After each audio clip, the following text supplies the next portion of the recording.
The glass walls of the boardroom reflected power. Everything about the space was designed to intimidate. Polished marble floors, a long obsidian table stretching across the center, and floor-to-ceiling windows overlooking the city skyline far below.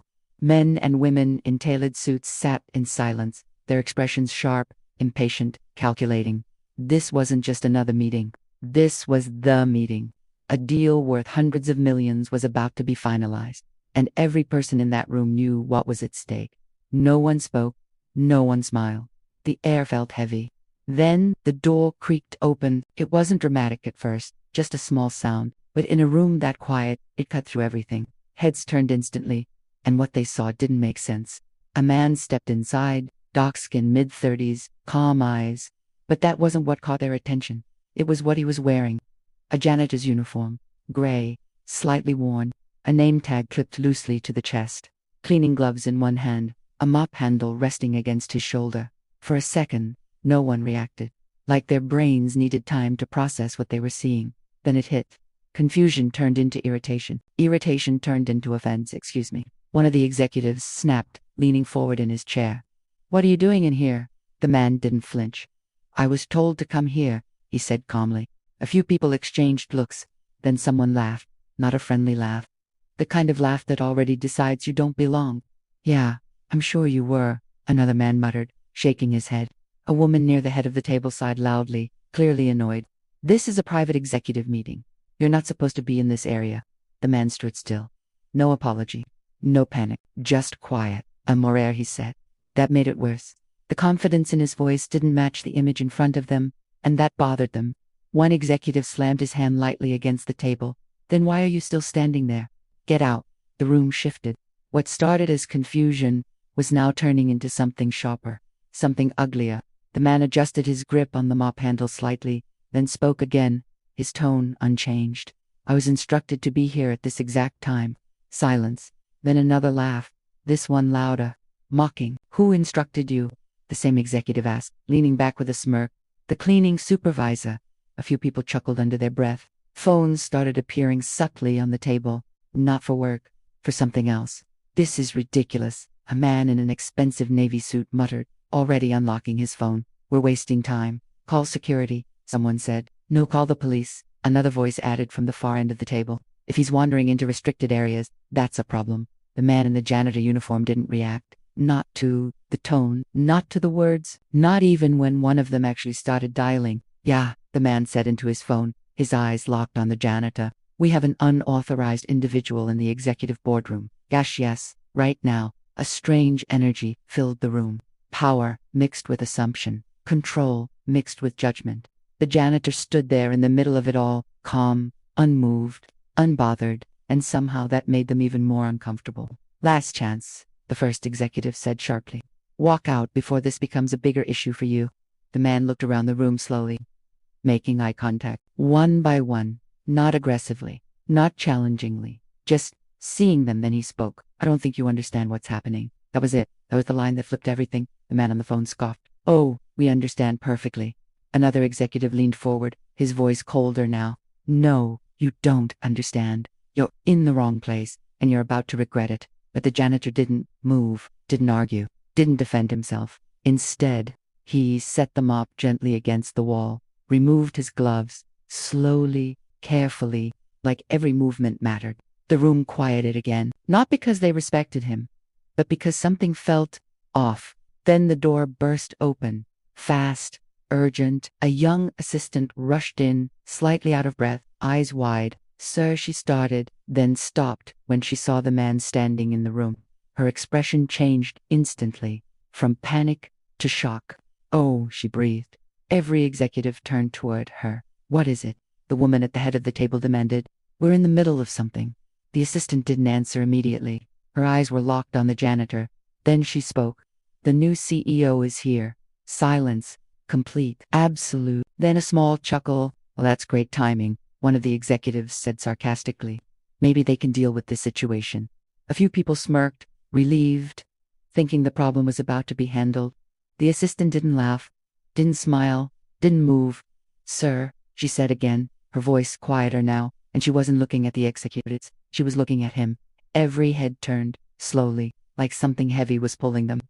The man in the janitor uniform straightened slightly, rolled his shoulders back, and in one smooth motion, removed the name tag, set it on the table. The small plastic piece made a soft sound as it touched the surface, but in that silence, it felt like thunder. He stepped forward, no rush, no hesitation, just presence. "My name," he said calmly, his voice now filling the room in a way it hadn't before, "is Daniel Carter." No one spoke, no one moved. "I'll be leading this company starting today." You could see it happen, on their faces. That exact moment, when certainty breaks, when assumptions collapse, when reality forces its way in. The man who had been on the phone slowly lowered it. The one who laughed earlier looked down at the table, his smirk gone. The woman at the head of the table blinked, once, twice, as if trying to wake up from something.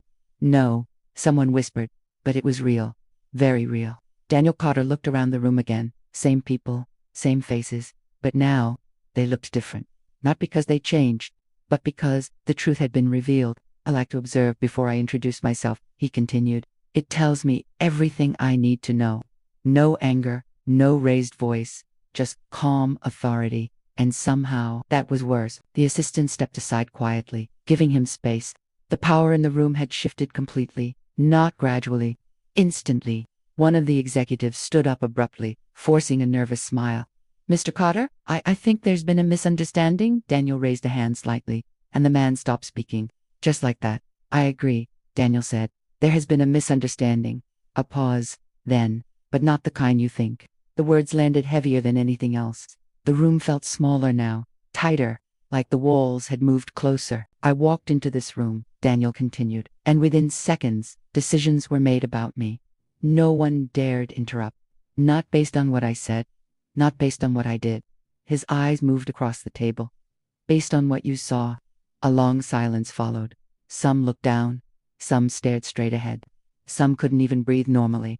"I was laughed at." He didn't say it emotionally, just factually. "I was threatened." Another pause, and someone called the police. That hit harder than anything else. Because it was true, and everyone knew it. The man who had made the call shifted in his seat, his face pale. Daniel nodded slightly, as if confirming something to himself. "Thank you," he said. The words confused them, "for showing me exactly what kind of culture exists here." No one had an answer, because there wasn't one. One of the younger employees, sitting quietly near the end of the table, finally spoke up. His voice was hesitant. "Sir, I didn't think that was right." Heads turned toward him. Daniel looked at him. Really looked. "What's your name?" he asked. "Ethan," the young man said. Daniel nodded. "Thank you, Ethan." 3 simple words. But in that moment, they meant everything. Then Daniel turned back to the rest of the room. "As for the rest of you," he didn't finish the sentence right away. Didn't need to, because they already felt it. "Change doesn't start with policies," he said quietly. "It starts with people." He picked up the name tag from the table, looked at it for a second, then placed it back down. "I suggest you decide which side of that change you want to be on."